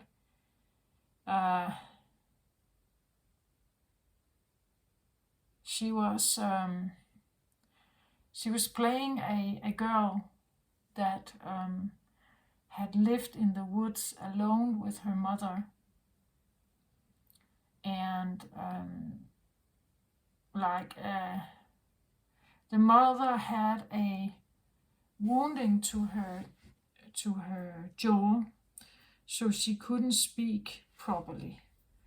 So the girl learned to speak like her mother, which was not quite significant. And at some point, the mother died, and the girl lived alone in the house in the woods. And she had never been to the city. She has been totally excluded, living isolated from other kinds of life and civilization. And at some point, there were some people who found her. And she was like that. Like she had that. She was taken to the city, and there were other young people who were like trying to talk to her, and she was grinning at them because she thought they wanted to play with her. And they asked her maybe she could take her clothes off, and she did. Like with no second guessing, she took her clothes off and started dancing around, and the kids were kind of, I think, partly horrified, and also like laughing and not really kind of knowing how to interpret it, right? Because the expression of her was so different. Like her way of expressing herself was so different. And again, she didn't have those boundaries. She didn't have those learned self-conscious boundaries. So that's what I feel like, that there could be an expression here that has that to it, like this way of being. And again, Jodie Foster, she's playing this girl who has been living isolated, as I said, like almost like in a bubble, long lost in the woods. Nobody even knew she existed. They knew the mother existed, but not the child. And she grew up with, like you could say, that disabled, to a certain point, disabled means maybe mentally a bit disabled mother, right? And she learned from that mother to like have the life going in the cabin they lived in the woods, but she didn't know anything else about life. She didn't know how to read or write, or she had no schooling. She just lived in the woods there with her mother until the mother died and she was alone. And actually, it was the same thing with Sweet Tooth. The film Sweet Tooth. Sweet Tooth grew up in the forest with his father as well, alone, excluded from any other civilizational input. No radio, no television, no nothing. Only his father, and his father ends up getting killed by some hunters in the forest, and Sweet Tooth is alone, right?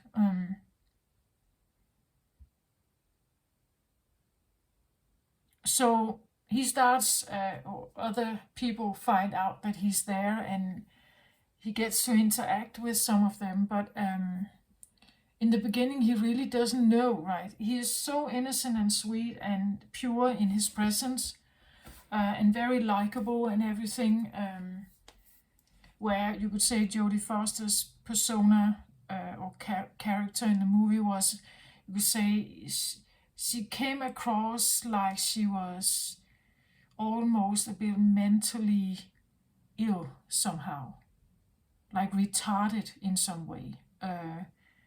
And I don't think that's the case. It's just an expression, right? It's an expression of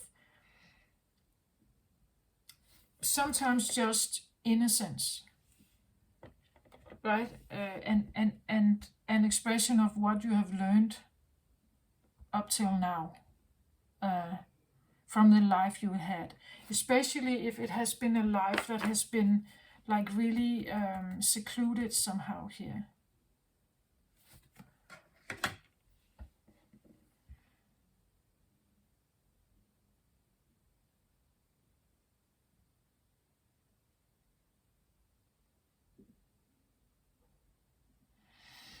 Long lost soul.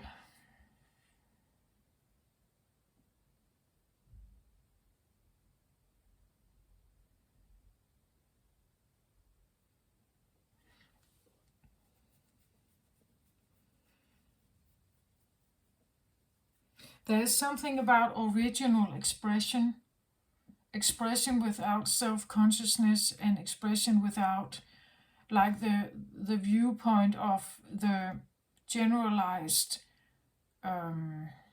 civilized world. That if you take that away, you could have a different expression. And all the prejudice and judgment and black and white thinking and all this stuff, whether people are good or enough or bad, or whether people are good enough or bad, or doesn't live up to the game, or doesn't live up to normal standards or something. There is something about a beingness before that. Like before we had all of that, because it was more tolerable. Like it tolerated more. It was open. It trusted that no matter whom I'm going to meet, yeah, they may be different than me, so what? Right? So what? It doesn't matter. They have a different expression, but they could still be good, kind people, right? They could still be they may come from maybe a different star system, but doesn't mean that they are bad people or that they are bad. It's a bad consciousness or a bad beingness.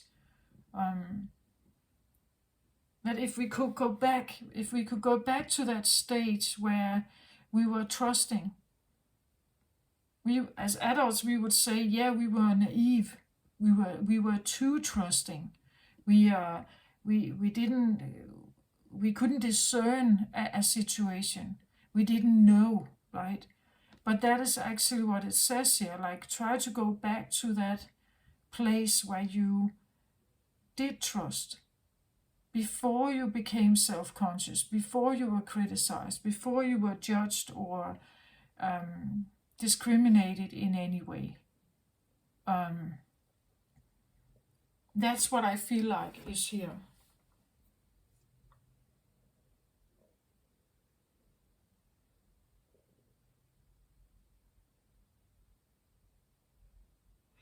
It is like, it's almost like the page here with this different expression wants to come out and try to walk the earth here.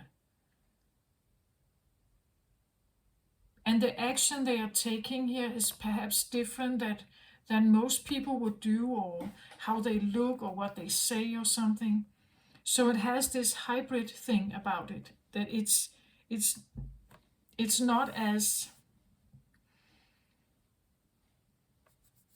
people may not understand it quite. The action that are taken, the sun card is very active. It's a go-getter, like a power center in us. The sun, solar plexus energy. It's taking action. How we take action in the world may come across as strange or different. The priorities of this one could be seen as strange or different. Again, I get Jodie Foster there. I don't recall what the film is called. Like she the way she interacts and grins and kind of just her body language and movements and everything. Like the other children, they don't understand it, right? They see it almost as alien. Like she is too different, almost retarded in her expression. and she knows nothing about like school and normal life. She can't even speak like they do. It's actually quite a performance that she does there, but she is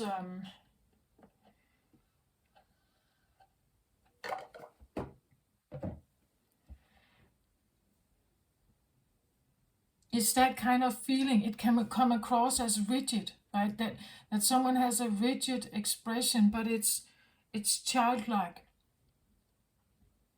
Underneath it all, it's simply because it's innocent. It's original and innocent. It's not evil or bad or anything. But it's different because it has been residing in a bubble, right? It has never come out of that bubble. It has never been expressed. It has never come to the surface. Or, as I said, it's almost like a diamond, a special kind of diamond that has never been seen before. People don't even know it's a diamond. They look at it and twist and turn it and don't like it necessarily. But it is a kind of jewel. There's something in that expression that is a kind of a jewel.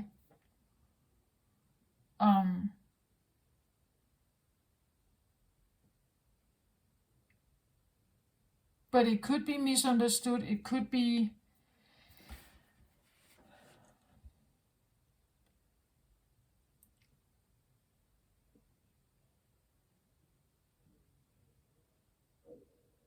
but because it again, if you know about disabled people who sit in a wheelchair like with spasms and everything, it's not that they are in control of that.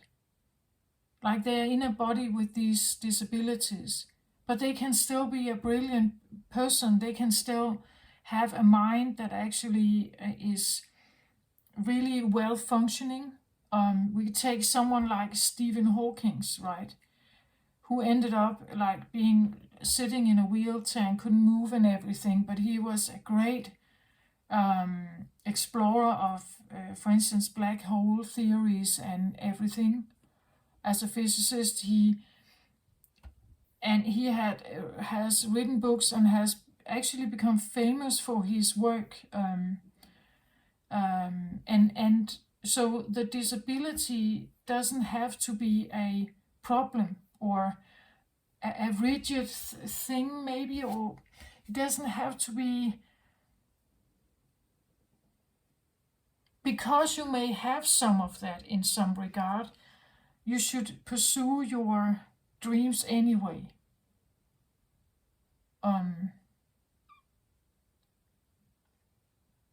Even if it seems too far out there, like rigid or strange or something, there's something to be found. There's a jewel there for you to be found, I think. Something you need to understand that can be found there.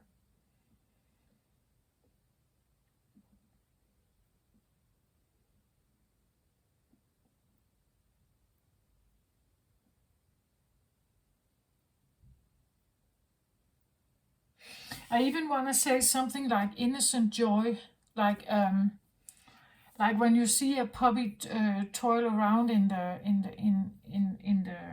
grass, right, with a tiny ball, and this is new to the puppy, right? So it's barking and it's trying to like roll over and play with this little ball here. So there is this innocent exploration of something funny. And maybe the little puppy falls over and the barking may seem like it's funny, right? But it's because the puppy doesn't know, right? It doesn't know it's new. But there can be something about like, I don't know, maybe exploring new on Earth, right? It's almost like, like taking on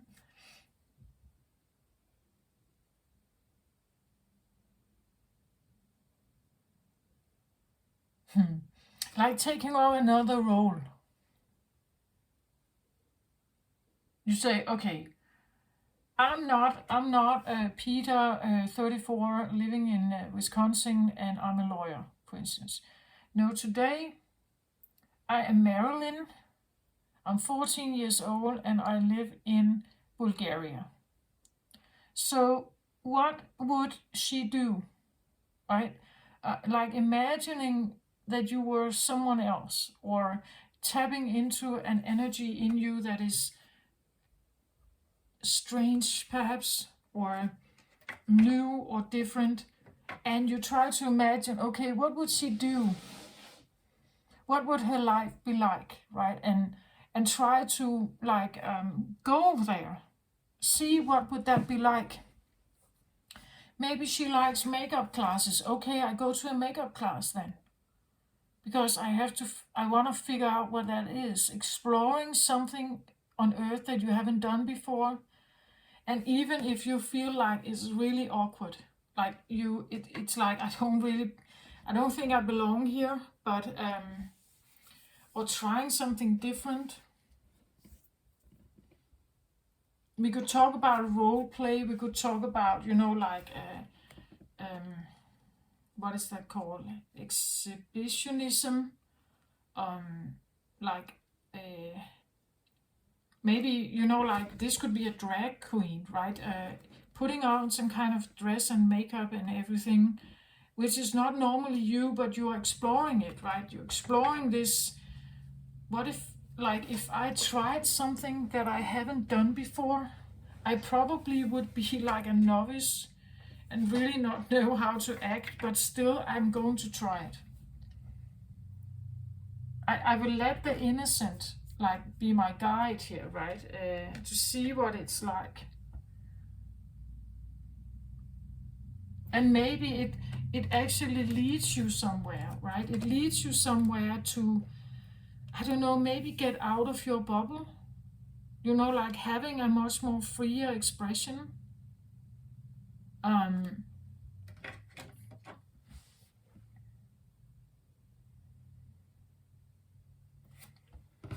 Again, the sun like this, I could actually see it a little bit like a drag queen, right? That, or something similar. That the sun takes action, you're taking action. Something you would like to explore or do for the fun or the enjoyment or the desire or lust of something here. You want to figure this out, you want to try it, you want to maybe create fame by it. The sun is a spotlight seeking energy. Maybe you want to stand in the spotlight and you're putting on this dress, or you are, like the way you walk down the street, you have some kind of clothes on that really attracts attention. It's different, it's maybe daring, or maybe occult. I don't know, like a goth or something, but it's something that draws attention to you, right? Puts you, it's like you show up differently. And because you show up differently, you will probably get some kind of reaction to it, but it also allows you to break out of some kind of bubble here. There's this feeling of needing to break out of I want to say, learned bubble, or a programmed bubble that we somehow all have about our self-consciousness, and how we interact with others and society and everything.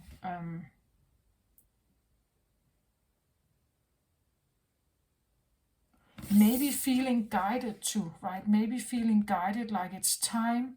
It's time for you to step forward. It's time for you to stand. We could even see this as spotlight, right? That light comes in here on her, right? And she stands here like, as I said, like a squid, like a blue squid. So turning up like a blue squid. Now I get like Avatar, the Avatar movie, or like what are they called? Anime. Like anime exhibitions where people show up in different costumes and stuff like that. That you show up in a different costume, like a role play or something. or being an actor, or like trying other roles, trying yourself out in other roles, and maybe like with spotlight, so there's attention on it. So like literally, maybe you are on a scene and there's spotlight on you, or you walk down the street with some kind of strange hair, or now I say strange, but different, maybe different hair color, or like a headpiece here that is just really interestingly artistical, perhaps here. Maybe you are an artist, right? Maybe you are I don't know, a hat maker, or potentially you are, I don't know, an anime designer, right? Or maybe you are a designer actually, right? A designer of some sort that, but it has never been allowed, right? It has never been allowed for you to express yourself like that. It was taken away from you once.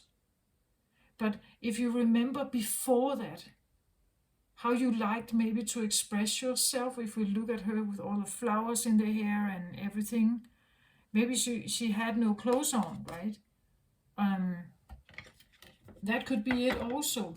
I don't know what that is for you, but the point is that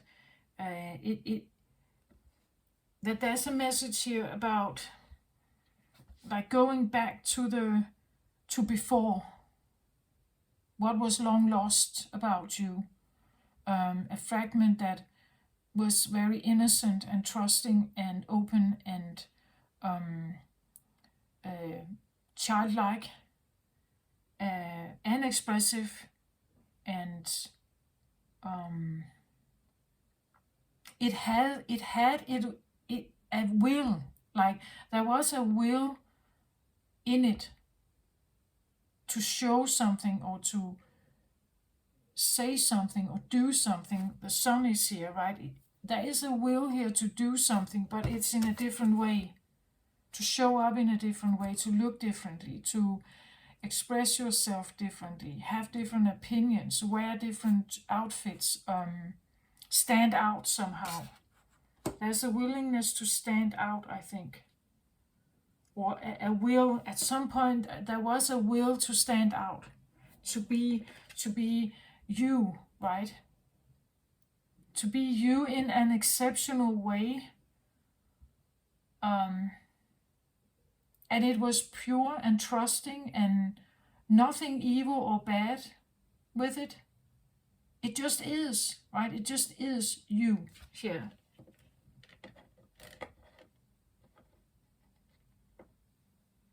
And somehow, because she's turning her head away, maybe it's like, maybe you had a mother who didn't want to see this about you, right? Maybe they didn't want to see this about you.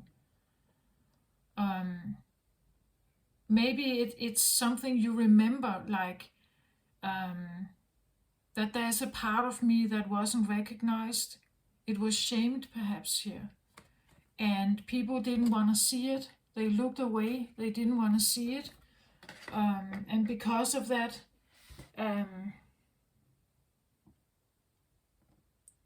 it's like it has not been explored. I don't go there, right? I don't show this, or I don't even, maybe you don't even recall what this is, right?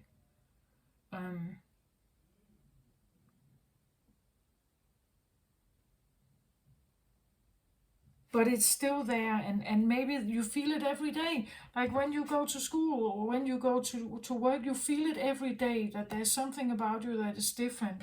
You just don't know what it is. But I still have this feeling of like an incoming epiphany, or alignment, or something, that suddenly it's like you realize, I like a life half lived, right? Like a life half lived if I don't explore this.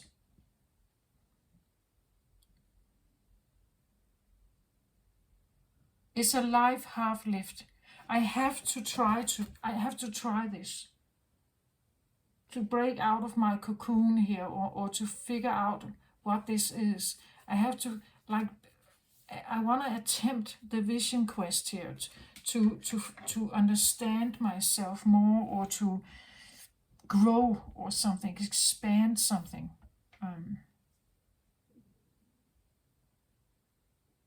And maybe, like being brave enough to do so.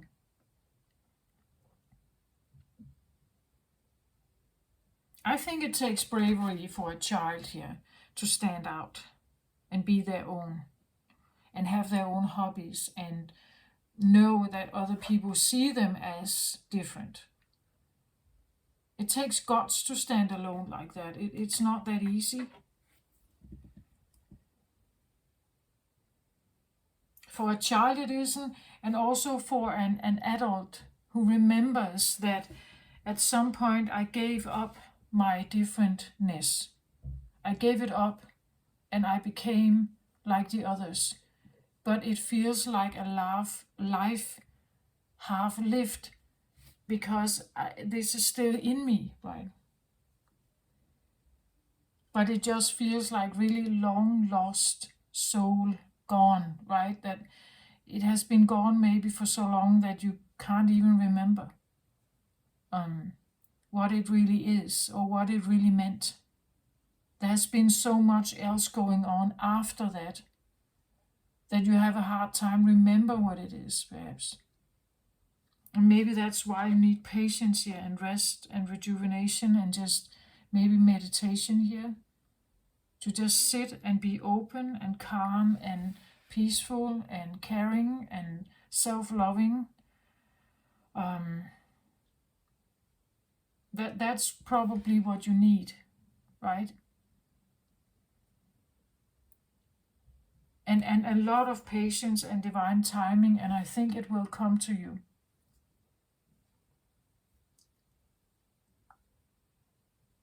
I hope this helped somehow.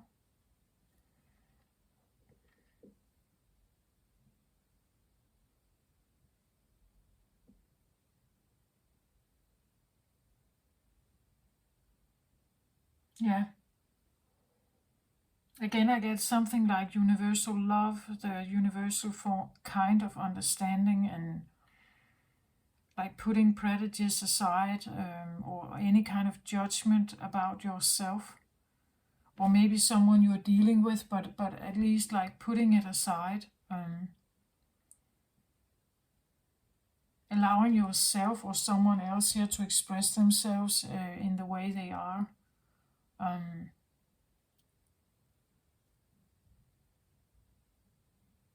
Yeah, that's what I feel I have with this general reading, I want to say. But again, you will recognize if the pattern is something you resonate with. You will know if the reading is for you. So this is what I have. I hope this helped. Take care of yourself out there. Love and light to you. Bye bye.